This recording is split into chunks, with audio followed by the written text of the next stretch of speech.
The power of meditation. Spiritual meditation is the pathway to divinity.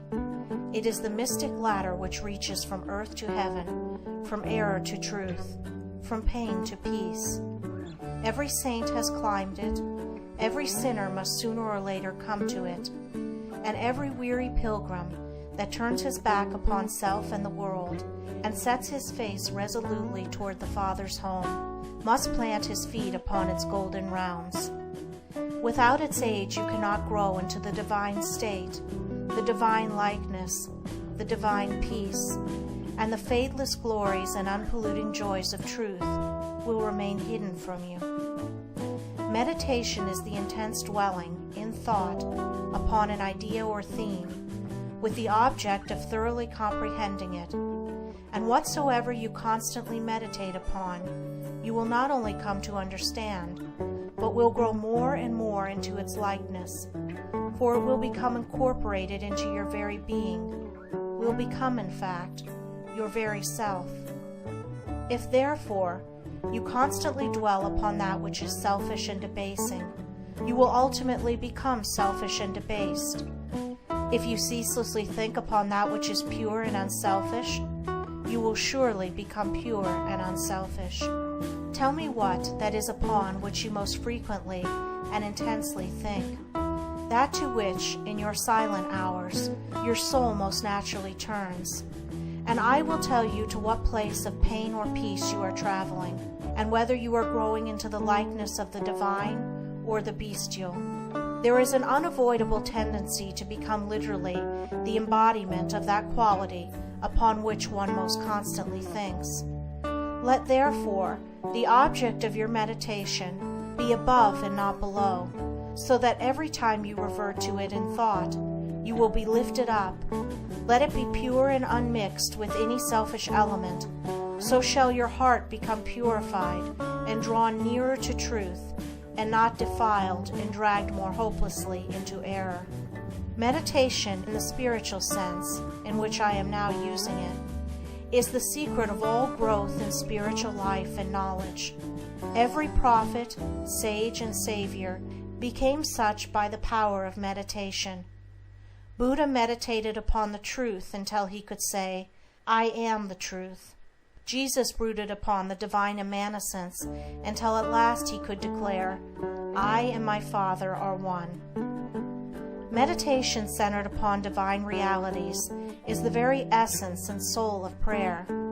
It is the silent reaching of the soul toward the eternal.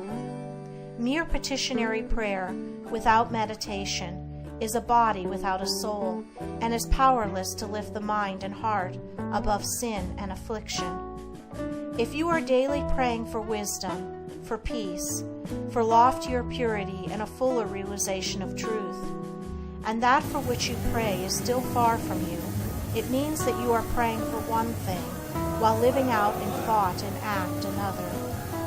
If you will cease from such waywardness, taking your mind off those things the selfish clinging to, which debars you from the possession of the stainless realities for which you pray.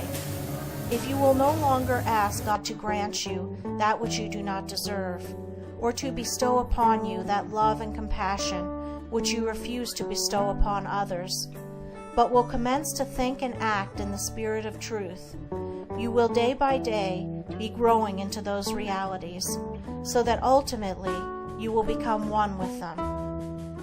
He who would secure any worldly advantage must be willing to work vigorously for it, and he would be foolish indeed who waited with folded hands, expected it to come to him for the mere asking.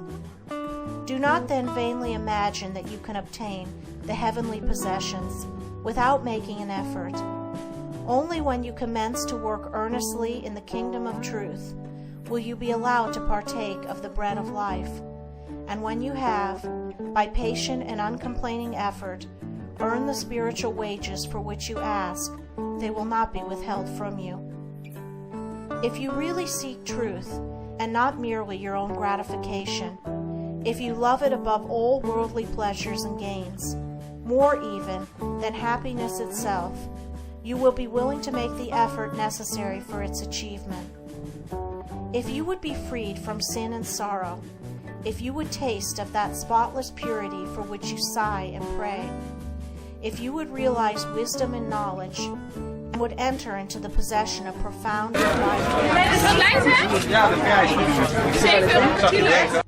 and let the supreme object of your meditation be truth. At the outset, meditation must be distinguished from idle reverie. There is nothing dreamy and unpractical about it.